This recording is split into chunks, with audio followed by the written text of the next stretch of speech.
इकाई 5 सवाल बालमन के जवाब डॉक्टर कलाम के। साक्षात्कार। नमस्कार छात्रगण, डिजिटल क्लास में आपका हार्दिक स्वागत है। तो आज हम कक्षा 8 विषय हिंदी पाठ 5 सवाल बालमन के जवाब डॉक्टर कलाम के।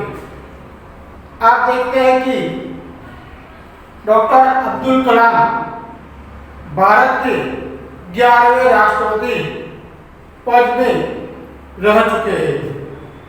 इसके साथ बच्चों ने आनंद लेने का एक अवसर प्राप्त किया है। सवाल बालमन करते, बालमन यानी कि बच्चे अनेक प्रकार के अब्दुल कलाम को सवाल करते हैं, तो उसका उत्तर अब्दुल कलाम शांति से दे रहे हैं। तो पहले प्रश्नोत्तरी शैली में प्रस्तुत यह साक्षात्कार डॉक्टर अब्दुल कादिर जैनुलाब्दीन अब्दुल कलाम से बच्चों की बातचीत पर आधारित है। यह बातचीत तब संपन्न हुई थी जब डॉक्टर कलाम राष्ट्रपति पद पर आसीन थे। जब डॉक्टर राष्ट्रपति पद पर आसीन थे तब तक एक बातचीत संपन्न हुई थी। यही बच्चों की जिज्ञासाओं का तुरंत उत्तर देने के लिए सदैव तत्पर रहते हैं। वह अब्दुल कलाम बच्चों के प्रश्नों के उत्तर देने में सदैव लिए तत्पर रहे हैं। तो छात्रगण, इसके पहले पाठ की विस्तृत जानकारी प्राप्त करने से पहले आज हम अब्दुल कलाम के जीवन परिचय की एक वीडियो द्वारा जानकारी प्राप्त कर लेंगे। तो देखिए वीडियो। मिसाइल मैन के नाम से मशहूर भारत के डॉक्टर APJ अब्दुल कलाम एक ऐसी महान शख्सियत थे जो लोगों के लिए एक प्रेरणा है। यूं तो अब्दुल कलाम जी किसी परिचय के मोहताज नहीं हैं, लेकिन आज हम आपको इनसे जुड़ी कुछ दिलचस्प जानकारियां देंगे, जिससे आप उनके महान व्यक्तित्व को और करीब से जान पाएंगे।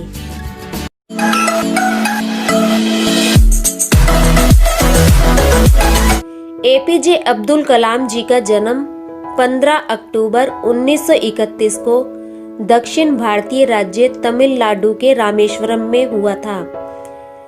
इनका पूरा नाम है अवुल पाकिर जैनुलाब्दीन अब्दुल कलाम। अब्दुल कलाम जी एक बहुत ही गरीब परिवार से थे। कलाम जी 7 भाई बहनों में सबसे छोटे थे। इनके पिता परिवार चलाने के लिए मछुआरों को नाव किराए पर दिया करते थे। घर की आर्थिक तंगी के चलते अब्दुल कलाम जी केवल 5 साल की उम्र में अपने पिता को सपोर्ट करने के लिए अखबार बेचा करते थे। कलाम जी की गणित में खास रुचि थी और वह सुबह 4 बजे उठकर स्नान कर अपने अध्यापक स्वामियर के पास पढ़ने जाते थे, जो बच्चों को निःशुल्क पढ़ाते थे। वहां से आकर पिता के साथ कुरान शरीफ का अध्ययन करते और फिर अखबार बांटने निकल पड़ते। कलाम जी ने रामनाथपुरम मैट्रिकुलेशन से अपनी स्कूल की पढ़ाई पूरी की और 1954 में यूनिवर्सिटी ऑफ मद्रास से फिजिक्स में स्नातक किया। 1955 में कलाम जी ने मद्रास से एरोस्पेस इंजीनियरिंग की। अब्दुल कलाम जी का सपना था कि वो एक पायलट बने और एक बार इंडियन एयरफोर्स में पायलट के चयन में इन्होंने 9वीं रैंक प्राप्त की, लेकिन उसमें केवल 8 ही सिलेक्शन होने थे और इनका सिलेक्शन उसमें नहीं हो पाया। बाद में कलाम जी ने defence research and development organisation join की और वहां इन्होंने एक छोटा सा हेलीकॉप्टर बनाया। इसके बाद 1969 में कलाम जी इंडियन स्पेस रिसर्च ऑर्गेनाइजेशन में चले गए। अब्दुल कलाम जी ने भारत के लिए अग्नि और पृथ्वी जैसी पावरफुल मिसाइल बनाई और इनके प्रतिनिधित्व में भारत ने साल 1998 में 11 और 13 मई को पोखरण में सफल परमाणु परीक्षण किया और पूरी दुनिया ने भारत का लोहा माना। ऐसे परीक्षण के बाद से ही अब्दुल कलाम जी को मिसाइल मैन की नई उपाधि मिली। डॉक्टर एपीजे अब्दुल कलाम जुलाई 1992 से दिसंबर 1999 तक रक्षा मंत्री के विज्ञान सलाहकार तथा सुरक्षा शोध और विकास विभाग के सचिव रहे। उन्होंने स्ट्रेटेजिक मिसाइल सिस्टम का उपयोग आग्नेयास्त्रों के रूप में किया। यह भारत सरकार के मुख्य वैज्ञानिक सलाहकार भी रहे। एपीजे अब्दुल कलाम जी को विज्ञान के क्षेत्र में अपने उत्कृष्ट योगदान के लिए भारत के नागरिक सम्मान के रूप में 1981 में पद्म भूषण, 1990 में पद्म विभूषण, 1997 में भारत रत्न प्रदान किए गए। एपीजे अब्दुल कलाम को भारतीय जनता पार्टी समर्थित एनडीए घटक दलों ने राष्ट्रपति के चुनाव के समय अपना उम्मीदवार बनाया था, जिसका वाम दलों के अलावा समस्त दलों ने भी समर्थन किया। 18 जुलाई 2002 को डॉक्टर कलाम जी को 90% बहुमत द्वारा भारत का राष्ट्रपति चुना गया था। एक इंटरव्यू के दौरान डॉक्टर कलाम जी ने कहा था कि संगीत और नृत्य एक ऐसा साधन है जिसके जरिए हम वैश्विक शांति सुनिश्चित कर सकते हैं। कला में पूरे विश्व को साथ लाने की ताकत है। डॉक्टर कलाम युवाओं और बच्चों के बीच खास लोकप्रिय हैं। यह उनकी लोकप्रियता का ही आलम है कि साल 2003 और 2006 में उन्हें MTV ने बतौर youth icon of the year nominate किया था। उन्हें युवाओं के साथ समय बिताना काफी पसंद था। डॉक्टर कलाम जी उच्च विचार वाले व्यक्ति थे जो हमेशा सबकी मदद के लिए आगे रहते थे। इसका उदाहरण ये है कि राष्ट्रपति पद पर रहते हुए वह अपनी पूरी सैलरी दान में दे दिया करते थे। 27 जुलाई 2015 को 84 वर्ष की आयु में दिल का दौरा पड़ने से डॉक्टर एपीजे अब्दुल कलाम जी का निधन हो गया और देश ने एक महान व्यक्तित्व को खो दिया। लेकिन उनके प्रेरणात्मक विचार हमेशा लोगों को प्रेरित करते रहेंगे और लोगों के दिल में सदा जिंदा रहेंगे।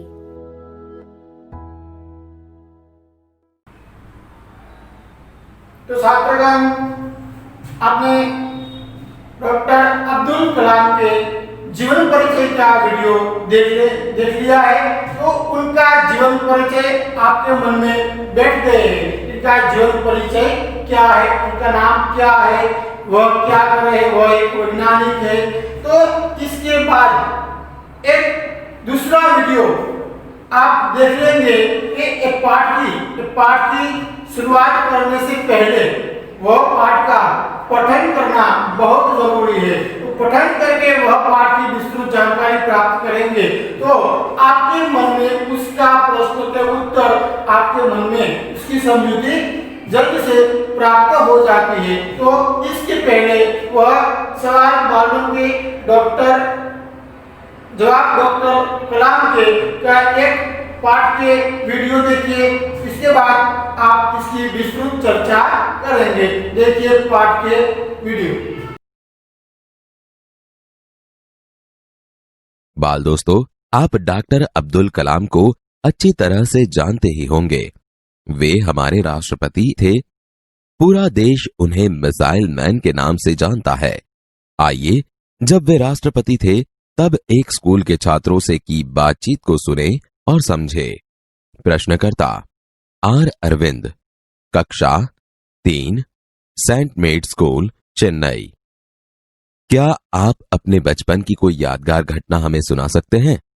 डॉक्टर कलाम, कक्षा 5वीं के मेरे शिक्षक श्री शिव सुब्रमण्यम अय्यर की एक बात मुझे याद है। एक दिन कक्षा में वे हमें यह बता रहे थे कि कोई पक्षी कैसे उड़ता है। उन्होंने हमें रामेश्वरम के समुद्र तट पर ले जाकर इसका जीवंत उदाहरण दिया। वह ऐसी यादगार घटना थी जो मेरे मन मस्तिष्क में हमेशा के लिए बैठ गई। इसी से मुझे आगे विज्ञान पढ़ने की प्रेरणा मिली। प्रश्नकर्ता सरयू मकर, कक्षा 5, वाल्मीकि नगर हिंदी माध्यमिक शाला, नागपुर। बचपन में हमें किस भाषा को प्रमुखता देनी चाहिए? डॉक्टर कलाम, मैंने स्वयं माध्यमिक शिक्षा तक की पढ़ाई अपनी मातृभाषा के माध्यम से पूरी की है। कॉलेज और उससे आगे की शिक्षा अंग्रेजी माध्यम की संस्थाओं में हुई। मेरा मानना है कि हम कॉलेज में भी माध्यम के रूप में मातृभाषा का चुनाव कर सकते हैं, क्योंकि युवा अपनी मातृभाषा में ही सोचता है, उसी में अपनी बात सहजता से कहने में सक्षम होता है। पर इसमें कोई भी दो राय नहीं कि वैश्विक स्तर पर संपर्क के लिए हमें अंग्रेजी जैसी एक संपर्क भाषा की नितांत आवश्यकता है। प्रश्नकर्ता अर्श पटेल, कक्षा 5, चंदूलाल विद्या मंदिर, मुंबई। यदि हम आपकी तरह बनना चाहें तो हमें क्या करना चाहिए? डॉक्टर कलाम, जब आप युवा अवस्था में कदम रखें तब आपको जीवन में लक्ष्य निर्धारित कर लेना होगा। हमेशा कुछ बड़ा सोचो। जैसे ही यह अनुभूति हो कि आप आखिर बनना क्या चाहते हैं, तभी से उस दिशा में प्रयास और श्रम प्रारंभ कर दो। कहने का अर्थ है कि जी तोड़ मेहनत करो। ज्यों-ज्यों आप आगे की ओर बढ़ोगे, आपका सामना बाधाओं तथा कठिनाइयों से होगा। आपको अपने अंदर दृढ़ साहस पैदा करना होगा। समस्याओं को पराजित करने में महारत हासिल करनी होगी, तभी जीवन में सफल हो पाओगे। पहले यह जरूरी है कि आप निरंतर ज्ञान अर्जित करो। प्रश्नकर्ता चिराग जैन, कक्षा 7, बॉम्बे कैम्ब्रिज, अंधेरी, पश्चिम, मुंबई। वह कौन सी बड़ी चुनौती है जिसका सामना हमें आज करना पड़ रहा है? डॉक्टर कलाम, भारत को सन 2020 तक एक विकसित राष्ट्र के रूप में परिवर्तित करना और देश के 1 अरब से अधिक नागरिकों के चेहरों पर मुस्कान देखना, यही राष्ट्र के समक्ष सबसे बड़ी चुनौती है। प्रश्नकर्ता हर्ष चांडाक, कक्षा 7, डॉक्टर एस राधाकृष्णन विद्यालय, मलाड, मुंबई। आपकी दृष्टि में साहस की परिभाषा क्या है? डॉक्टर कलाम, अपने जान की परवाह किए बिना दूसरों को संकट या आपदा से बचाना ही साहस है।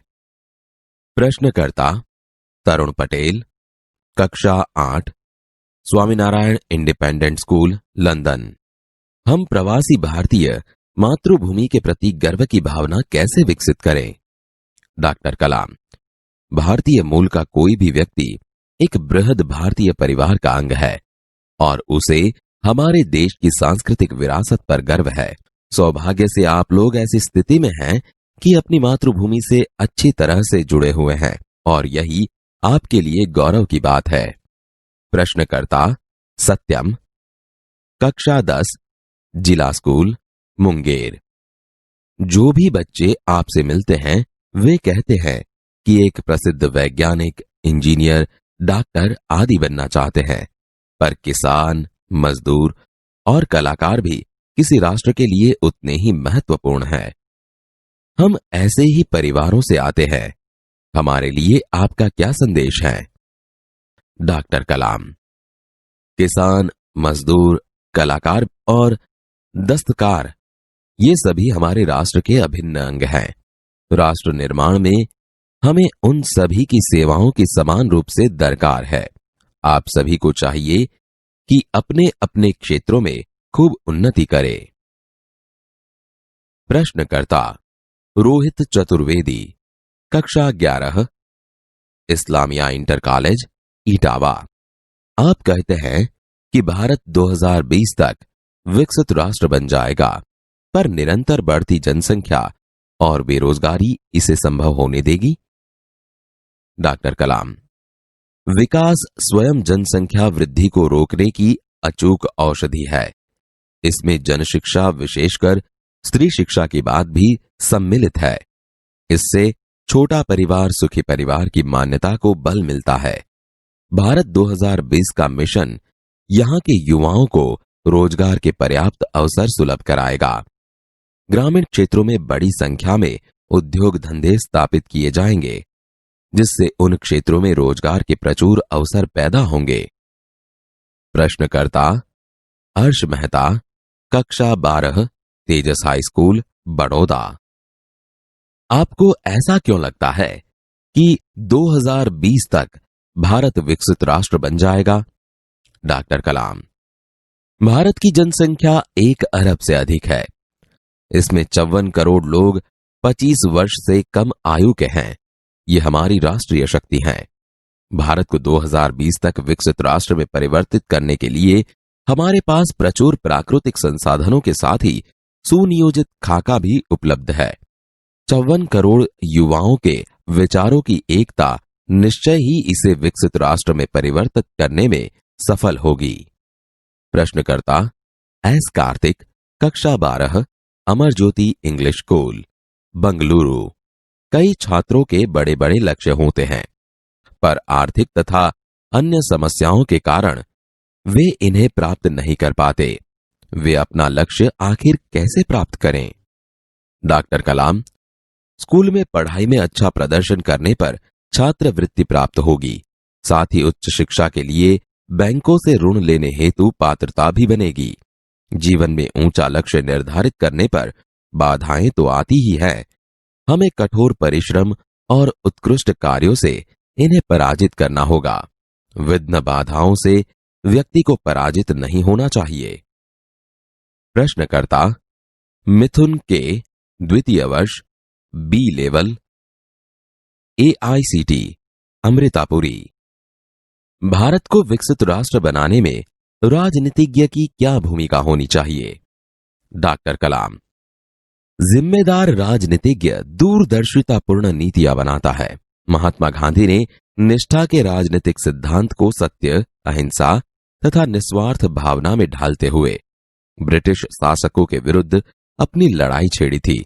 वर्तमान राजनीतिज्ञों को अपने कठिन परिश्रम, उत्कृष्टता और पारदर्शी कार्यों से मार्गदर्शन देना होगा। साथ ही गरीबी रेखा से नीचे रह रहे लगभग 26 करोड़ भारतीयों के उत्थान के लिए भी कार्य करना होगा। प्रश्नकर्ता सी नंदिता सुबी, तृतीय वर्ष, MJR इंस्टीट्यूट, चेन्नई। रक्षा की दृष्टि से विजन 2020 का लक्ष्य पाने में महिलाओं की क्या भूमिका हो सकती है? डॉक्टर कलाम, विजन 2020 में रक्षा अनुप्रयोग के क्षेत्र की महत्वपूर्ण प्रौद्योगिकियों के विकास पर विचार किया गया है। राष्ट्रीय सुरक्षा की बात भी विजन 2020 का एक अभिन्न अंग है। सशस्त्र सेनाओं में नियुक्ति के लिए पुरुष और महिला के आधार पर कोई भेदभाव नहीं किया जाता। तीनों सेनाओं में पर्याप्त महिला अधिकारी नियुक्त हैं। राष्ट्रीय रक्षा क्षमताओं में वृद्धि के लिए महिलाएं उच्च स्तरीय सामरिक सेना बहुगुणक उपकरणों पर कार्य करके भी अपना सहयोग दे सकती हैं। प्रश्नकर्ता जोधपुर दौरे पर डॉक्टर कलाम से एक बच्चे द्वारा पूछा गया प्रश्न, क्या हम अति विशिष्ट व्यक्तियों के दौरे पर हो रहे अनावश्यक खर्चे कम नहीं कर सकते? डॉक्टर कलाम, तुमने इस मंच पर एक बड़ी कुर्सी देखी होगी। वह कुर्सी अब यहां पर नहीं है। ठीक ऐसे ही अनुत्पादक चीजों पर हो रहे अनावश्यक खर्च भविष्य में नहीं होंगे। तो छात्रगण कैसे थे वीडियो, बच्चे कैसा प्रश्न कर रहे हैं और उनका उत्तर अब्दुल कलाम शांत से सदैव के लिए तत्पर तैयार है। और इसका वीडियो है, आपने देख लिया है। बच्चे अनेक प्रकार के अब्दुल कलाम को प्रश्न करते हैं। तो आप तो देखिए इस पाठ में आप प्रश्न क्या क्या करते हैं, वो अब्दुल कलाम उसका उत्तर कैसे देते हैं। तो प्रश्न करता है आर अरविंद, कक्षा 3, सेंट मेडस स्कूल चेन्नई। चेन्नई का एक विद्यार्थी है, इनका नाम है आर अरविंद कक्ष। तो 3 सेंट मेडस स्कूल चेन्नई से वो प्रश्न करता है। उसका प्रश्न है, क्या आप अपने बचपन की कोई यादगार घटना हमें सुना सकते हैं? वह बच्चे अब्दुल कलाम को यह प्रश्न करते हैं कि आपके बचपन में कोई यादगार घटना आप सुना सकते हैं कि? तो डॉक्टर कलाम कहते हैं कि कक्षा 5वीं, डॉक्टर अब्दुल कलाम कक्षा 5वीं थे, उनकी एक यादगार घटना बच्चों को कहते हैं। कक्षा 5वीं के मेरे शिक्षक की शिव सुब्रमण्यम अय्यर की एक बात मुझे याद है। अब्दुल कलाम 5वीं कक्षा में थे, इसका शिक्षक का नाम था शिव सुब्रमण्यम अय्यर। एक बात उसको याद है। एक दिन कक्षा में हमें यह बता रहे थे कि कोई पक्षी कैसे उड़ता है। एक दिन कक्षा में वह शिक्षक सब बच्चों को समझाते हैं कि पक्षी कैसे उड़ता है। उन्होंने हमें रामेश्वरम के समुद्र तट पर ले जाकर इसका जीवंत उदाहरण दिया। उन्होंने शिक्षक वह सब बच्चों को रामेश्वर के समुद्र तट पर ले जाते हैं, वहां जाकर उसका जीवंत उदाहरण वह शिक्षक देते हैं। वह ऐसी यादगार घटना थी जो मेरे मन मस्तिष्क में हमेशा आकर लिए बैठते। वह हमेशा लिए वह समुद्र तट के किनारे जाकर वह पक्षी कैसे उड़ते हैं, वह देखकर उसकी पक्षी उड़ने की कैसे उड़ते हैं, वह यादगार घटना वह डॉक्टर अब्दुल कलाम के मन में हमेशा लिए बैठ गई। इसी से मुझे आगे विज्ञान पढ़ने की प्रेरणा मिली। इसी से अब्दुल कलाम को विज्ञान पढ़ने की प्रेरणा मिली थी। दूसरा प्रश्न है, प्रश्न करता है सरयू मक्कर, कक्षा 5। उनका नाम है सरयू मक्कर, वह कक्षा 5वीं में पढ़ते हैं। वाल्मीकि नगर हिंदी माध्यमिक शाला नागपुर, उस शाला का नाम है वाल्मीकि नगर हिंदी माध्यमिक शाला। उनका प्रश्न है, बचपन में हमें किस भाषा को प्रमुखता देनी चाहिए? बचपन में हमें किस भाषा को प्रमुखता देनी चाहिए? तो उसका उत्तर डॉक्टर कलाम देते हैं कि मैंने स्वयं माध्यमिक शिक्षा तक की पढ़ाई अपने मातृभाषा के माध्यम से पूरी की है। डॉक्टर अब्दुल कलाम कहते हैं कि मैंने स्वयं माध्यमिक शिक्षा की पढ़ाई अपने मातृभाषा में माध्यम से पूरी की है। कॉलेज और उससे आगे की शिक्षा अंग्रेजी माध्यम की संस्थाओं में हुई। कॉलेज और उसके आगे की शिक्षा अंग्रेजी माध्यम में संस्थाओं में पूरी हुई है। मेरा मानना है कि हम कॉलेज में भी माध्यम के रूप में मातृभाषा का चुनाव कर सकते हैं। मेरा मानना है कि हम कॉलेज में भी माध्यम के रूप में मातृभाषा का चुनाव वह कर सकते हैं, क्योंकि युवा अपनी मातृभाषा में ही सोचता है। युवा अपनी मातृभाषा में ही सोचता है, उसमें अपनी बात सहजता से कहने में सक्षम होता है। इसके बाद सहजता से हमें कहने में सक्षम होता है। पर इसमें कोई भी दो राय नहीं कि वैश्विक स्तर पर संपर्क के लिए हमें अंग्रेजी जैसी एक संपर्क भाषा की नितांत आवश्यकता है। वैश्विक यानी कि विश्व संबंधी तो मातृभाषा यानी कि माँ परिवार की भाषा। मातृभाषा क्या कहते हैं? तो मातृभाषा अपनी माँ से वह भाषा मिलती है, उसको मातृभाषा कहते हैं। और परिवार में भी सभी लोग वह भाषा बोलते हैं, उसको मातृभाषा कही जाती है। प्रश्न करता है तीसरा, हर्ष पटेल, कक्षा 5, चंदूलाल विद्या मंदिर, मुंबई से। उनका प्रश्न है, यदि हम आपकी तरह बनना चाहे तो हमें क्या करना चाहिए? वो बच्चे का प्रश्न बहुत बड़ा है। वह कहते हैं कि हम आपकी तरह बनना चाहे तो हमें क्या करना चाहिए? तो डॉक्टर कलाम कहते हैं कि जब आप युवा अवस्था में कदम रखें तभी आपको जीवन में लक्ष्य निर्धारित कर लेना होगा। जब आप युवा अवस्था में कदम रखते तब आपको जीवन में एक लक्ष्य मन में ध्यान में रखना है। तो मुझे यहाँ तक की पढ़ाई करनी है, यहाँ तक पहुँचना है, वह लक्ष्य तक मैंने जाना है, वो लक्ष्य निर्धारित करना चाहिए। हमेशा कुछ बड़ा सोचो।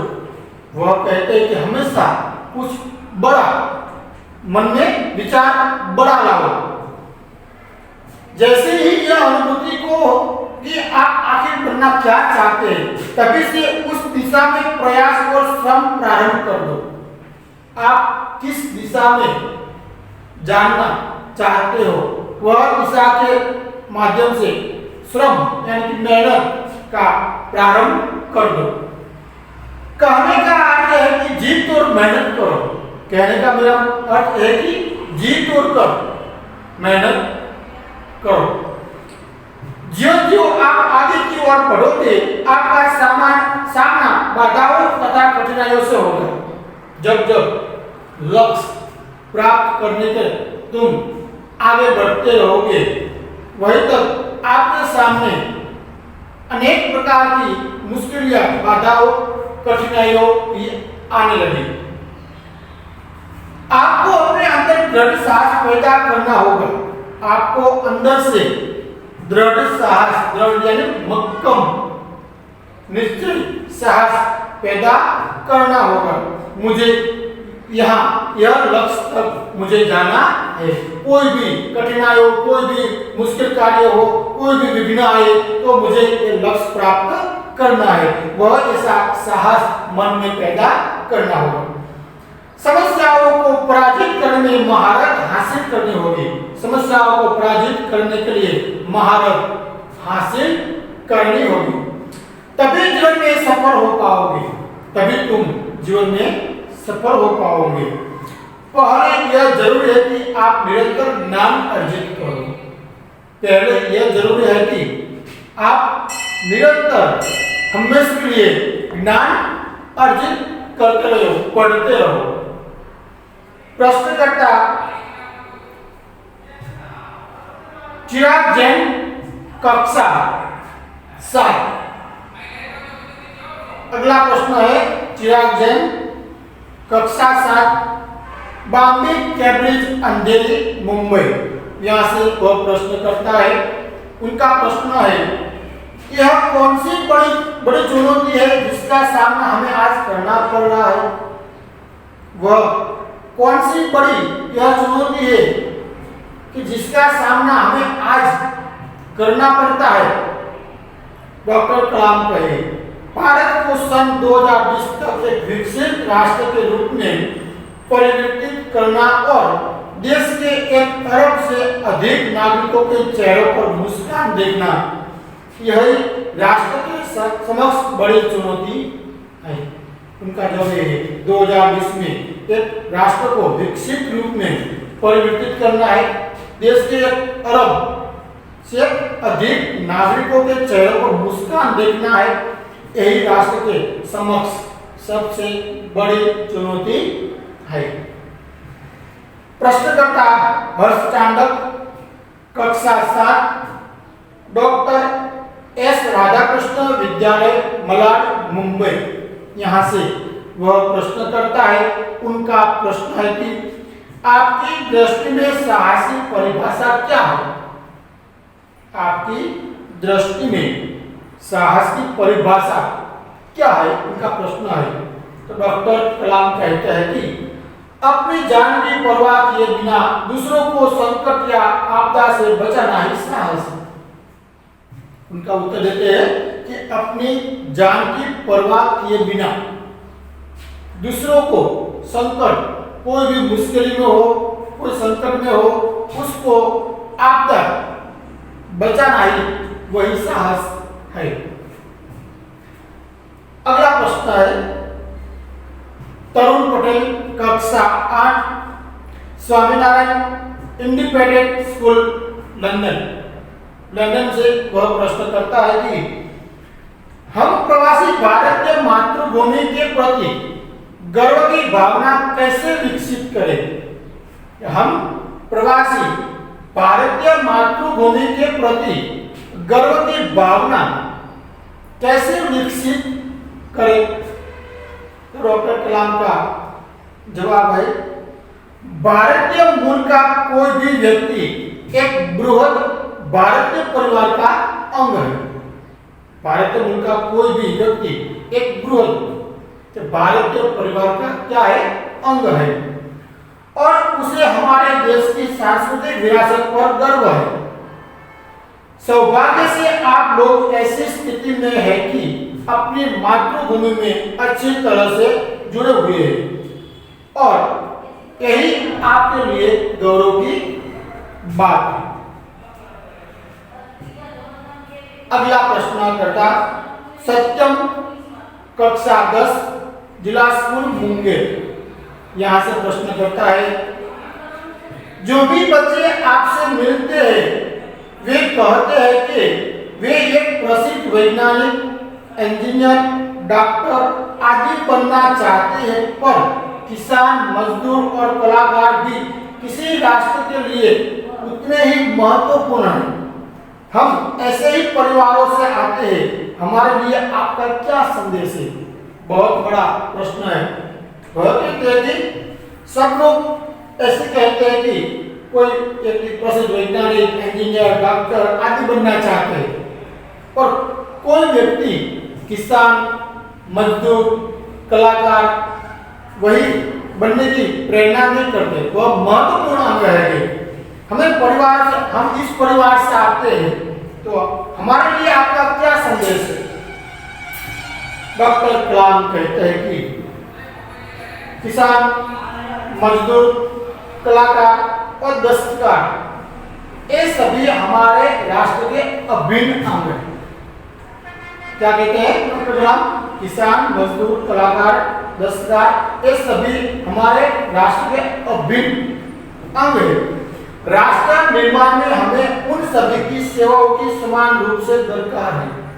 कि राष्ट्र का निर्माण करने में इन सभी का सेवाओं में समान रूप में दरकार है। आप सभी को चाहिए कि हमने अपने अपने क्षेत्रों में खूब उन्नति करें। आप सभी को चाहिए कि अपने अपने क्षेत्रों में वह आप खूब उन्नति करते रहे। तो छात्रगण यहाँ इतने ही प्रश्न की चर्चा करने के बाद दूसरे प्रश्न की चर्चा अगले क्लास में करेंगे। आभार।